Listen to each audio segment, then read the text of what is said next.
Welcome to Sethu Chitra kitchen. இந்த பட்டாணி சுண்டல் எப்படி பண்ணுறதுன்னு நான் உங்களுக்கு சொல்கிறேன். இது வந்து காஞ்ச பட்டாணி தான். அதை வந்து ஒரு 8 மணி நேரம் ஊற விடணும். 8 மணி நேரம் ஊறிடுது. இதை நல்லா வாஷ் பண்ணிவிட்டு ஃப்ரெஷ் வாட்டர் விட்டு, அதாவது அந்த பட்டாணி மூழ்கிற அளவுக்கு தண்ணி விட்டு குக்கரில் ஒரு விசில் வர்றதுக்கு நம்ம அடுப்பில் வைக்கணும். இது தேவையான அளவு உப்பு போட்டுடணும். ஃபஸ்ட்டு என்னுடைய வீடியோவை பார்க்குறவங்க சப்ஸ்கிரைப் பண்ணலைன்னா சப்ஸ்கிரைப் பண்ணுங்கள். ஆல் என்ற ஆப்ஷனை தொடுங்க. அப்போ தான் நான் போகிற ஒரு வீடியோவுடைய நோட்டிஃபிகேஷன் உங்களுக்கு காட்டும்.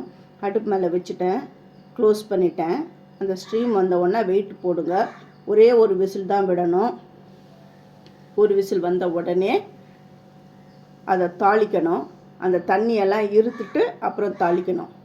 கடாயை வச்சுருக்கேன், எண்ணெய் விட்டுருக்கேன், உளுந்தம்பருப்பு சேர்த்துருக்கேன், கடுகு சேர்த்துருக்கேன், இப்போ பச்சை மிளகா, காஞ்ச மிளகா, கருவேப்பிலை இது எல்லாத்தையும் சேர்த்துடுறேன். பெருங்காயம் கொஞ்சம் சேர்க்குறேன். தேவைப்படுறவங்க தேங்காவையும் இதில் சேர்க்கலாம். தேங்காய் திருவில் சேர்க்கலாம். நான் தேங்காய் திருவில் சேர்க்கலை. இஷ்டப்படுறவங்க தேங்காய் திருவில் சேர்த்துக்கோங்க. இப்போ அந்த பட்டாணி எப்படி வந்துடுதுன்னு பாருங்கள். இப்போ எடுத்து நசுக்கி பார்த்தா நல்லா நசுங்கிடும். நீங்கள் ஒரு விசிலுக்கு மேலே விடக்கூடாது.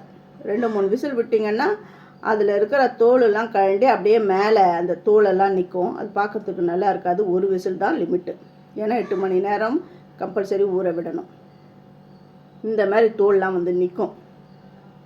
இப்போ தாளிச்சதை இதில் கொட்டிடுறேன்.